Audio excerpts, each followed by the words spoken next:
Tauhidullah ini berarti kan mentauhidkan Allah atau mengesahkan Allah. Jadi baik secara uluhiyahnya, rububiyahnya, mulkiyahnya, dan asma wa sifatnya. Tadi sudah dijelaskan dan didiskusikan.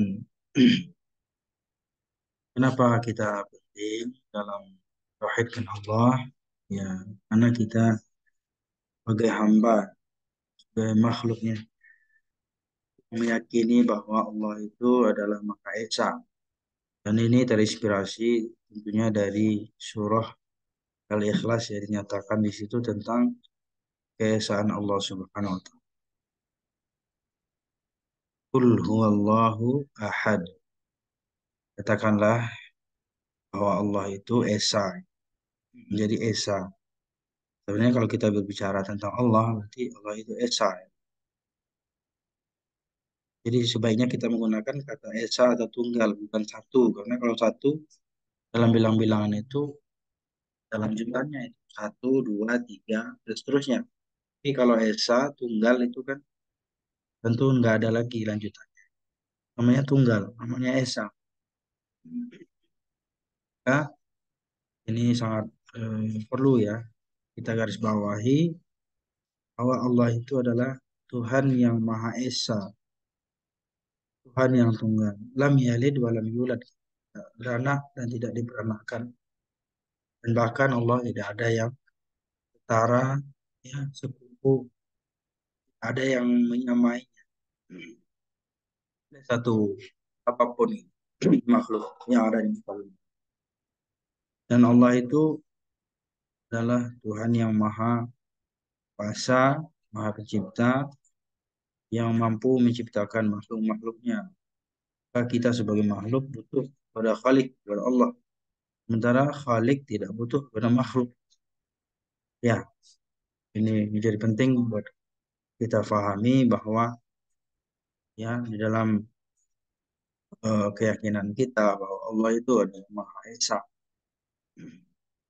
Tidak ada sebanding dengannya, tidak ada yang setara dengannya, tidak ada yang serupa dengannya. Laisa kamitslihi syai'un wa huwas samiul basir. Jadi itu tidak ada yang semisal, yang serupa dengan makhluk. Kalau dia serupa berarti dia bukan Tuhan. Baik, perintah mengesahkan Allah. Wa ma khalaqul jinna wal insa illa liya'budun. Tidaklah dijadikan jin dan manusia kecuali untuk mengabdi kepada Allah. Mengabdi dengan mengesahkan Allah Subhanahu wa taala. Menyembah dengan mengesahkan Allah Subhanahu wa taala. Ya, dengan mengesahkan Allah Subhanahu wa taala. Maka tugas ini merupakan tugas dasar yang harus dilakukan oleh manusia, yaitu mengabdi, ya, menyembah hanya kepada Allah dengan mengesahkannya. Ya, jadi tidak ada Tuhan yang berhak untuk disembah kecuali hanya Allah Subhanahu wa taala. Mudah-mudahan dengan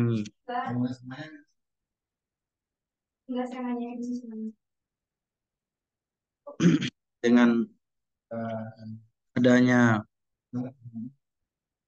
keyakinan kita bahwa Allah adalah Tuhan yang esa dan kita menyembah dengan penuh keyakinan kita, ya, mudah-mudahan Allah Subhanahu wa taala memberikan rahmat dan kasih sayang. Dalam Al-Qur'an dikatakan ya bahwa Allah Subhanahu wa taala adalah Tuhan yang Ar-Rahman Ar-Rahim. Ya, Tuhan yang Rabbul Alamin, Tuhan yang menguasai seluruh alam jagat raya, yang Maha Pencipta, memelihara. Kemudian dialah juga yang Maha Ar-Rahman dan Ar-Rahim. Tentu orang yang akan mendapatkan Rahman dan Rahim itu adalah orang yang mengabdi kepadanya. Ya, katakanlah Allah itu Maha Esa dan tidak ada sekutu baginya. Ya, la syarikalah. Jadi Allah itu Esa dan tidak ada sekutu baginya. Allah tidak beranak Itu kan lam yalid wa lam yulad dan tidak diperanakan. Kan ada di grup-grup itu. Mungkin ada Indonesia. Iya, nanti ibu yang mendapat. Kan ada di grup tuh. Iya, nanti ibu yang mendapat. Ya, kita share segala mungkin. Nanti dikasih buku Pak.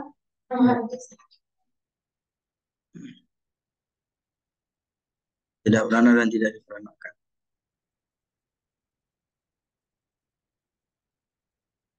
Maka sembahlah Allah, jangan sekutukan dengan suatu apapun. Ya, Allah itu adalah Tuhan yang Esa. Sembahlah Allah, tidak tidaklah berpaling seorang hamba daripada Tuhan, daripada Allah, dan tidak ada upaya seorang hamba dalam penyembahannya. Sekutukan tidak menyertai dengan embel-embel yang lain.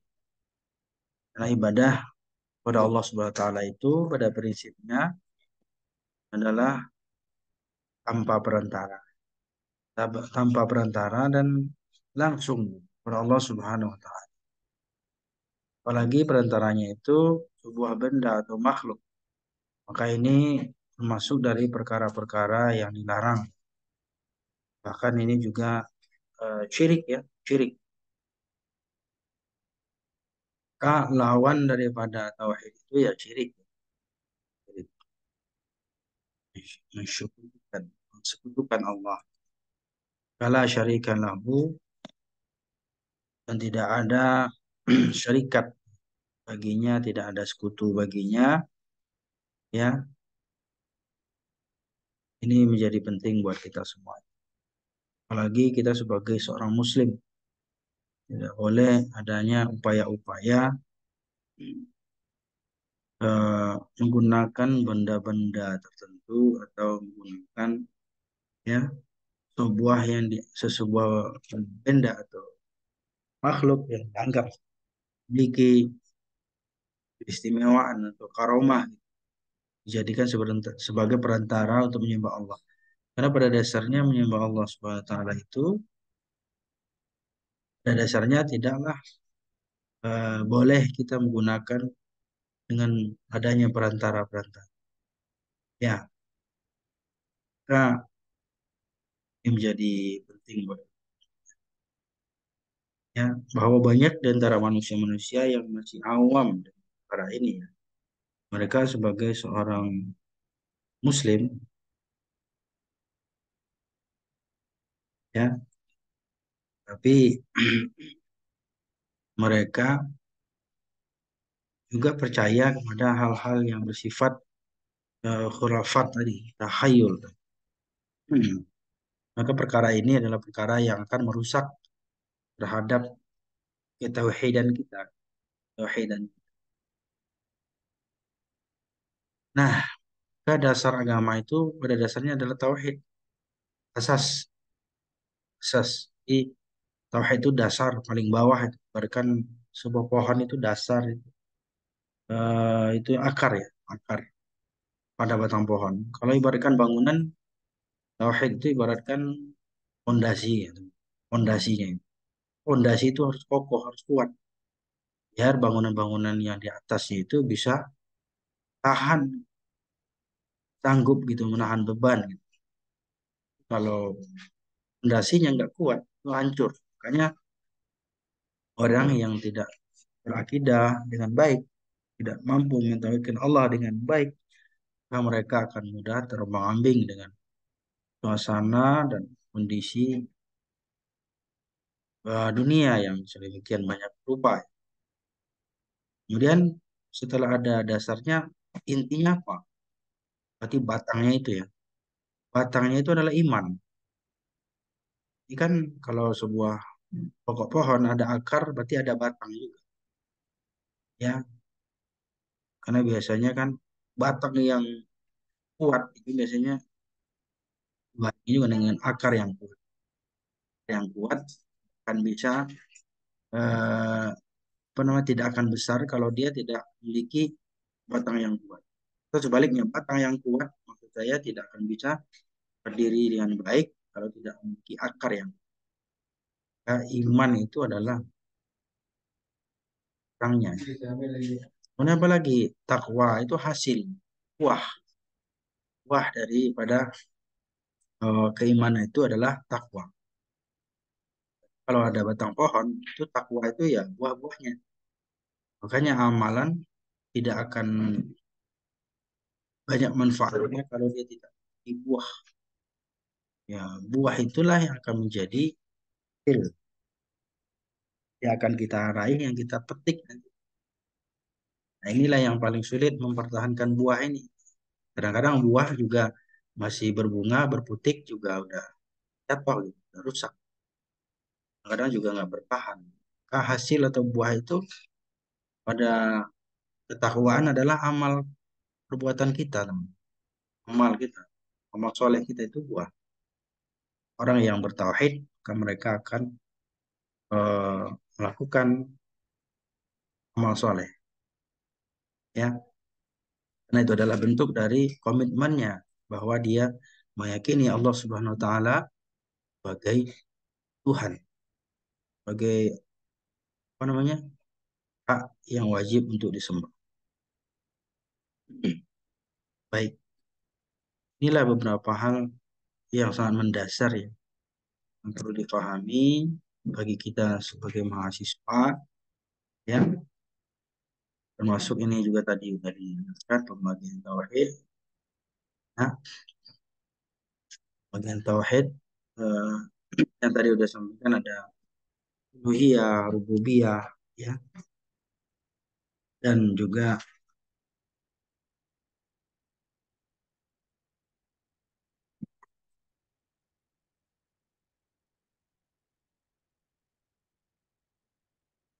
semua sifat. Ini komponen utama Islam. Islam kan agama yang komprehensif, agama yang sempurna. Islam tidak akan sempurna tanpa adanya akidah atau tauhid tadi. Islam tidak akan sempurna tanpa adanya akhlak di dalam. Islam juga tidak akan sempurna tanpa adanya peribadatan gitu. Implementasi dari rukun Islam gitu. Dan juga Islam tidak akan sempurna tanpa adanya muamalah di dalam. Jadi Islam itu sempurna karena memang ada yang menyempurnakan. Komponen yang paling dasar dalam Islam itu yang paling asas tadi adalah tentang tauhid, ya, tentang tauhid dan tentang akidah. Ya, nah inilah beberapa hal yang telah saya sampaikan teman-teman ya sebagai penyempurna ya dari diskusi yang telah dilaksanakan tadi bahwa yang paling penting adalah bagaimana kita menyempurnakan Islam ini dengan berlandaskan akidah atau tauhid, tauhid yang murni, tauhid yang betul-betul tidak tercampur dengan takhayul bid'ah dan khurafat. Takhayul dan khurafat itu lebih identik kepada tauhid ya, sementara bid'ah itu lebih ke konteks banyak ibadah ya, konteksnya banyak ibadah. Tapi adakah bid'ah dalam salah tauhid? Ada juga, kadang ada gitu. Seperti banyaknya ahli-ahli sufi yang memang mereka seolah-olah menemukan macam resep baru gitu ya dalam mengenal Allah gitu. Banyak-banyak terjadi penyimpangan terjadi di antara mereka. Meskipun mungkin ada sebagian yang memang terus gitu. Nah, ini tadi yang saya sampaikan ya mengenai uluhiyah, ubudiyah, rububiyah, mulkiyah, semua sifat. Di uluhiyah mengesahkan Allah, meyakini Allah sebagai Tuhan, memelihara, ilahun. Kemudian ubudiyah mengesahkan Allah dalam ibadah kita. Ada di ibadah hanya kepada Allah Subhanahu wa Ta'ala, bukan kepada yang. Dan juga eh, mengenai rububiyah yang mengesahkan Allah sebagai Tuhan pemelihara pencipta. Andainya bukan Allah yang memelihara dan mencipta, maka hancurlah ya ini ya. Tidak ada makhluk yang mampu mengatur sedemikian rupa ya tatanan dunia ya ini karena memang kekuasaan Allah dan maha dahsyatan Allah Subhanahu wa Ta'ala.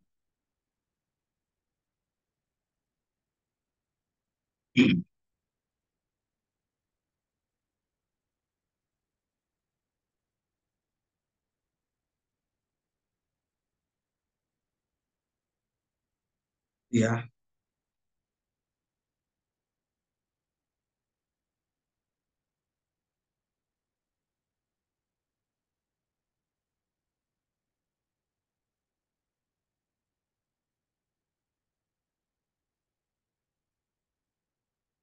nah itu. Ya, Masya Allah, yakin bahwa Allah sebagai raja, ya, merajai, Malik Yaumiddin, Malikin, raja manusia, raja dari pembalasan. Tidak ada yang mampu berkuasa ya, punya kecuali hanya Allah. Manusia pun kekuasaannya juga terbatas.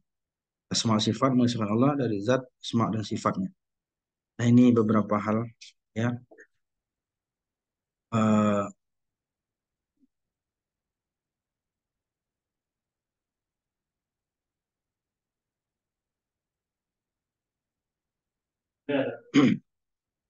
beberapa hal yang perlu kita cermati ya dalam diskusi pagi hari ini ya.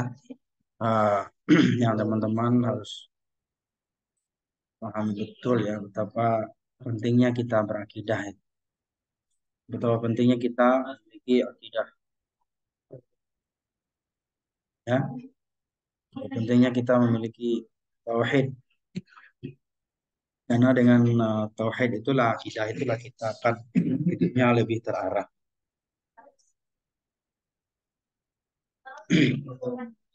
Baik, teman-teman, sampai di sini ada pertanyaan.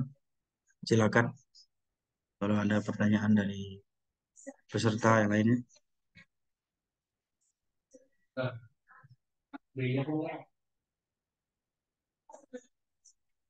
Halo,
ya,